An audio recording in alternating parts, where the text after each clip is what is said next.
I have this belief system, and everything in my life revolves around that belief system. Everything. So when I tell you that the main core objective of this program that you're listening to is to have a balanced life, I literally want you to have the whole thing. I believe sometimes we are so one-dimensional that we base our whole life on one dimension. And I know you just said, John, you just said one thought, but I'm talking about one belief system.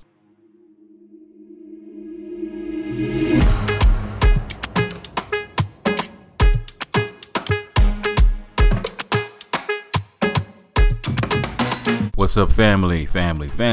Welcome to the Bacon Bits Podcast, where we desire for you to take the bits of information and immediately, don't waste no time, applying it to your life for success. The ground rules for our podcast is that it will always be encouraging, uplifting, and informative. The areas of life that we will be talking about on the Bacon Bits Podcast is dealing with having a balanced life. And I need to hear you say it. Say it out loud. Say valuable. Information applied equals success. And what we're going to be talking about today is hope again. We are living in a day and time where, man, it seems like people's hope is really getting tested. And we want to make sure people have a strong hope, a strong faith, a strong belief that what they are striving for will happen in their own personal life, knowing that we don't have control of anything outside of ourselves, but we have control of us, our expectations, our beliefs, our foundation, whatever that thing is for you. You want to make sure that you're hanging on to that hope. And what is the word hope defined as? What you earnestly expect. So what are you expecting out of life? And then also, what are you hoping in? That is pivotal, because, man, I always will love to tell you that my hope is always in Jesus Christ. And with that being said, I know that what I'm hoping for in him, if it's what his will is, man, it's a no-brainer. It's going to happen. It ain't going to happen when I want it to happen or how I want it to happen, but I know for a fact it will happen. But the question is, honestly, like, what are you expecting, man? You know, I love using the same analogy because for me, it just really hits home. You know, when somebody goes to whatever university or whatever town you're in, that person is expecting to get a degree, okay? Whether it's a, bachelor's, master's, PhD, whatever it may be, associates. Nothing wrong with that. But when you step on that campus to go start taking classes, you do not see a degree. You are earnestly expecting to get that degree by going to classes, taking your midterms and final exams with the expectation you're going to get that degree, but you do not see a degree with your name on it. That's the same thing of what hope is supposed to be.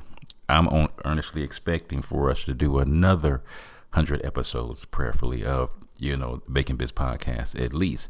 I'm praying and earnestly expecting that we'll get to the point where we're doing visuals on YouTube. See, I'm speaking and putting it out there because I believe in my heart God is going to do that for us.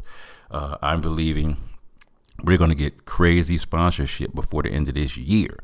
People are going to look forward to. And if you have a business idea out there and you're trying to get your business started, fam, send it to the email baconbitspod@gmail.com. And man, we will do everything we can to, if we agree with your product and your product stance, we will definitely put you on. So we want to be a blessing to you and vice versa. So family, what are you expecting out of life? Because, man, we are constantly bombarded. And I do mean bombarded by words and pictures every single day. Family, we are on our social media. I think the average time of social media time every day for the average individual is 4 hours minimum. And that's crazy to think that we are on that much. But also, some people have a job and they're content creators. And I can understand you spending, definitely, 8 to 10 hours on there every day. Got it. But with the average individual, if we're spending that much time, got pictures coming into our eye gates, we got words coming in through our ear gates, guess what? There is some kind of agenda that's being produced in your head, in your mind, as you're listening to all that. So you got to understand that every thought that goes through your head is not your thought, because I always love using certain illustrations. I'd be like, man, it just helps me. And, if a thought tells me to, go hit somebody with a car, doggone well, I ain't gonna hit nobody with no car. But that could be a crazy thought because I'm having a moment with that person. They cut me off in the traffic and I'm, want to have one of my anger moments. And so I got to slow down to tell myself, okay, this person might be in a hurry to go see their loved one at the hospital because they're on their last breath. They want to say them last words to them before they die. They want to have no resentments or regrets. So that person is speeding, or their son or daughter got in a car accident. They had to go fly to get to that person. So you always want to give yourself scenarios so you don't act a fool in the process. But the thought that I want us to focus on is, what's that one thought that's in your heart that's running the show in your life? What is that one thought that's in your heart that is running the show? And most people think when I say that, it's thoughts. And I'm like, no, it ain't thoughts. It's one thought.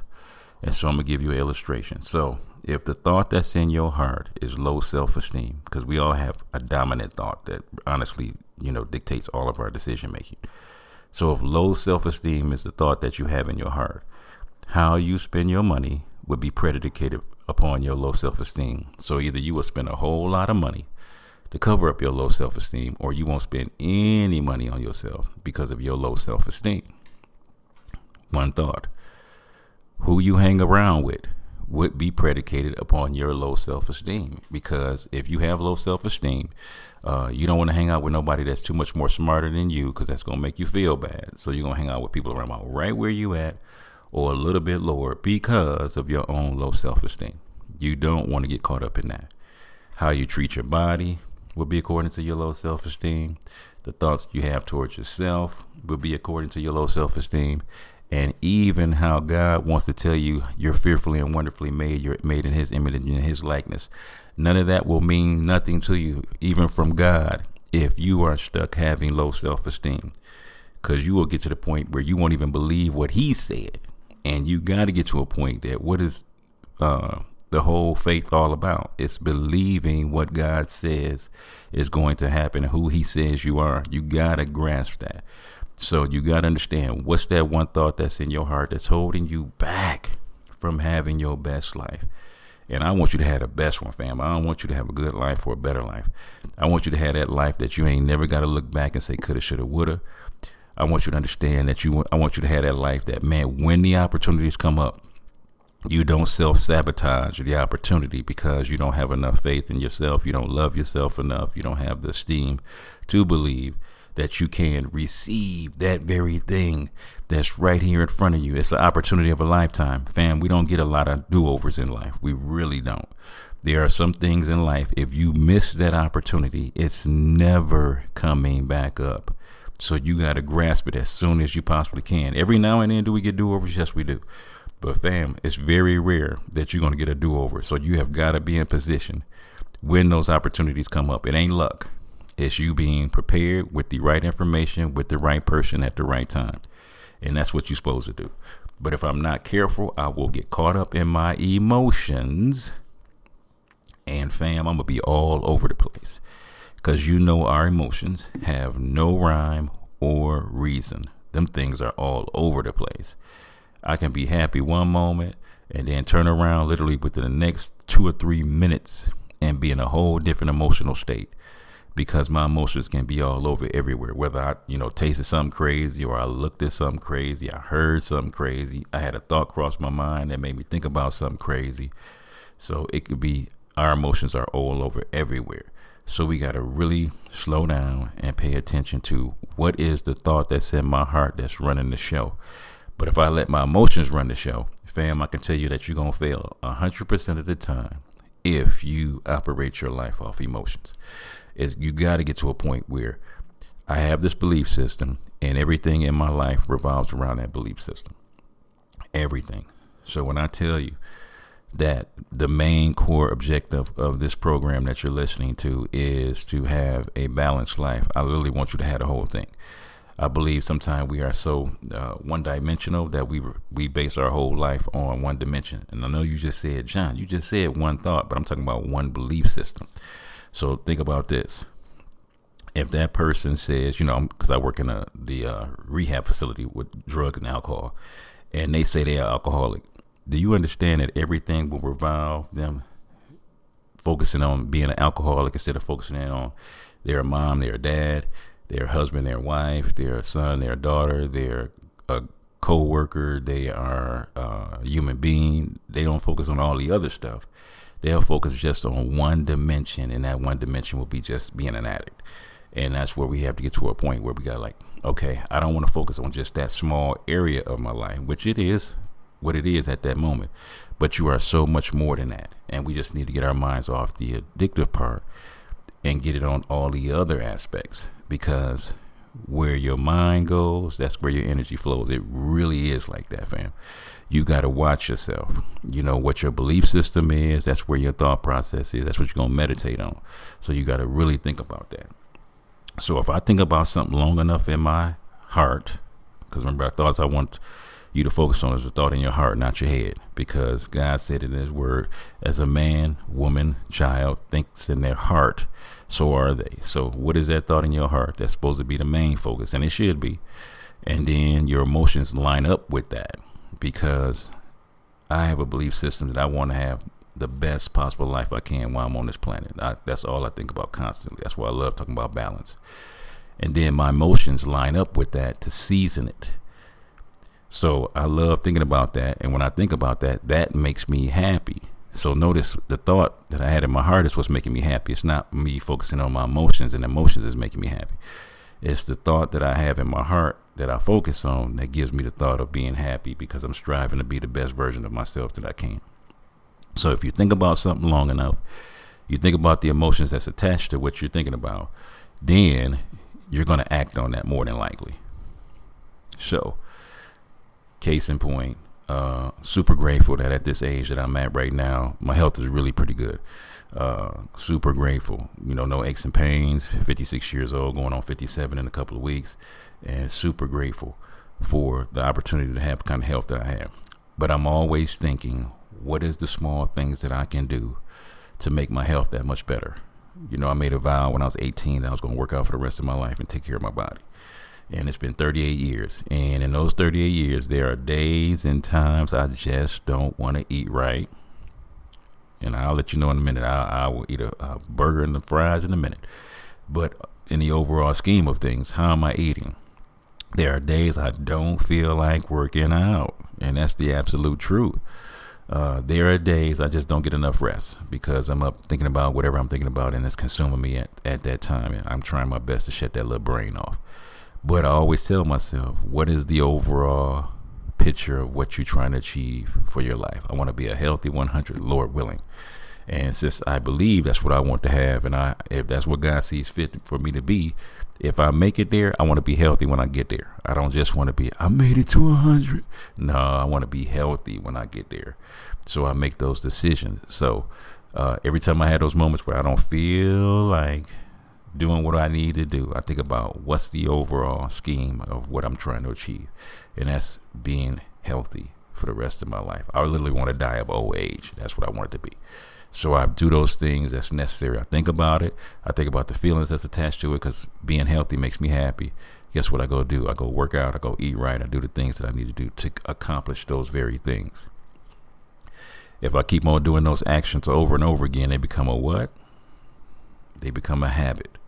And all habits are the thoughts that you had that you keep on doing over and over and over and over again. The reason why I can happily say, I'm officially a podcaster. We didn't pass the 100th episode. As soon as we recorded the first one, I was a podcaster.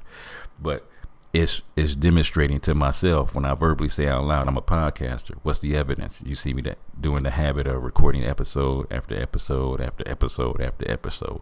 And now it's in my DNA. I feel like a podcaster for sure, and I'm super grateful for that. But it's to doing the same thing that you want to do on a consistent basis. And I love the saying, people that are successful do every day what most people will do occasionally. I want to say that one more time. People that are successful are those who do what they do on a consistent, daily, habitual way, a system, instead of doing it occasionally. So I don't eat good occasionally. I don't work out occasionally. I don't do podcasts occasionally.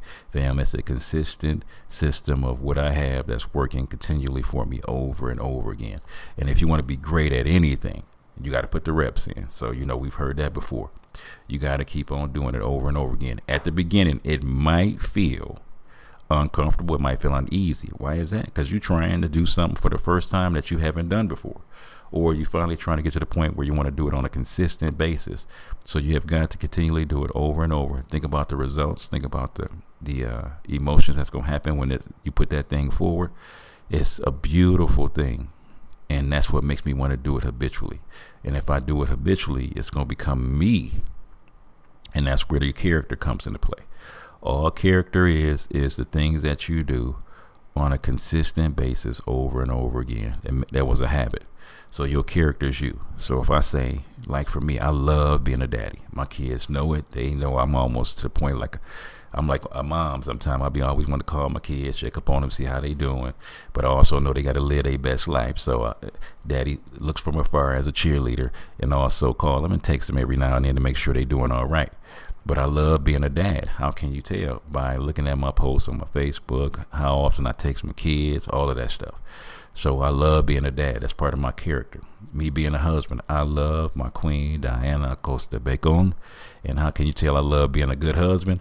I am always saying words of praise, words of affirmation, spending quality time with her, making sure we get physical touch in, every love language I can possibly do towards my baby, because I love her. That's part of my character, wanting to be a good husband to my baby. And same thing with being a child of God. I want to make sure I'm in my word. I want to make sure I'm praying. I also want to make sure I'm living out the life of what I say. So that's part of my character. And if I continue to operate in my character, it's going to take me somewhere. Destiny. And where I'm at in my life right now is because of all of the habits, all of the actions, and all of the character that I'm operating in that have led me to this point of where I'm at today. And I am super grateful. Can we always, all of us, look back and say we could have had some coulda, shoulda, woulda moments? Yeah. But if I look at my life right now compared to what I thought it would turn out to be, man, I am ecstatic of where my life is at. And because there is a system, there's a program that has been established, why wouldn't I want to share that with the world to help them establish that program, that system that's in their life to have their best life? And family, if you are not happy with where your life is at right now, what I want you to do is go back to that second point, and I want you to think back on what's that thought that's in your heart that's holding you back from having your absolute best life. Man, I don't want you to be your own enemy no more. I don't want you to be your own hindrance. I don't want you to be your own stumbling block. I don't want you to be your own stop sign no more. You know, if you need to be a speed bump to yourself, got it, but not a stop sign. Guess what? Sometimes we do get in our way, because I don't know about y'all, but sometimes I get on my own damn nerves. So I have to tell the truth. I'll be like, fool, why you do that? You know, but it's just part of being human. So I get it. I'm gracious with myself to forgive myself. And guess what? Let's move on and make sure that we're doing that right thing that we need to do. But family, I want your hope to be restored again. I want the expectations to be restored again. I know you've been shooting for this thing for quite a while, and it hasn't happened. And then I always want to go back and say, is that something that you still really want after all these years? Number one. Number two, is it worth putting the energy in to get that thing that you say you want? Is a big one. Because sometimes, I've aged out of that goal or that dream I used to have. You know, I used to want to play, basketball, fam, and NBA. I aged out of that goal. You know, at one time I wanted to be a DJ. Now, I ain't too old to be no DJ now. But the best quality of my life is not being no DJ. I wanted to be an accountant, love numbers. I don't love them that much. Plus, I'm a people person. I don't want to be behind no desks, constantly doing numbers over and over again and not being the people person that I want to be. So the goals that I had when I was 18 are not the goals that I have at 56. So that's just an example of, fam, are those goals like really got you excited? Me going around the world and teaching people how to have their best life, fam, I think about that all the time. I really want to talk to my youth, on how to have their best life, man. Because, with me not having a dad in my life, that's one of my motivations of wanting to be a male figure in people's lives to help them live their best life. So I love being a role model, and I love becoming the man that I wish I would have had when I was younger. So that's one of the driving forces that keep me going. And that's where my hope lies, wanting to be an inspiration and encouragement to those that surround me. So family, do me a favor. If your life is not where you want it to be at, Literally go back and think, what's that thought in your heart? Because remember, as a man, as a woman, as a child thinks in their heart, so are they. Notice, not say what you think in your head, because we think a lot of stuff in our head. But our belief system that's in our heart is what's really the driving force behind any decision that we make. So what is that decision that's in your heart? What's that belief system? What's that energy, that drive that's in your heart that's holding you back from having your best life? Go back, do some studying, and understand yourself. You know, when you say go back and study, I love the example of family. Go back for the next 24 hours, and I want you to literally ask yourself, why do you do the things that you do? Literally. For 24 hours, from the time you wake up to the time you go to bed and wake up in the morning. Why do you do what you do? We all do what we do for a reason. Find out what that reason is. And some of us ain't going to be happy with the results of what we find out. But the cool part is you found out what it is. And now it's time to change it and alter it to become the thing that you want it to be. So you can live your absolute best life. This is your boy John Bacon with another segment of Bacon Bits. Fam, please do me a favor. Live your best life. God bless. All right. What's up, family? It's your boy John Bacon from the Bacon Bits podcast. Thank you so much for your support, likes, and ratings. Please don't just listen, but rate me, follow me, and subscribe. This is an amazing way to offer free support. My beautiful queen and I have some books that we have written for your growth. So the first book we have is a workbook, actually. It's called Healthy Relationships, and this is a workbook through the lens of faith.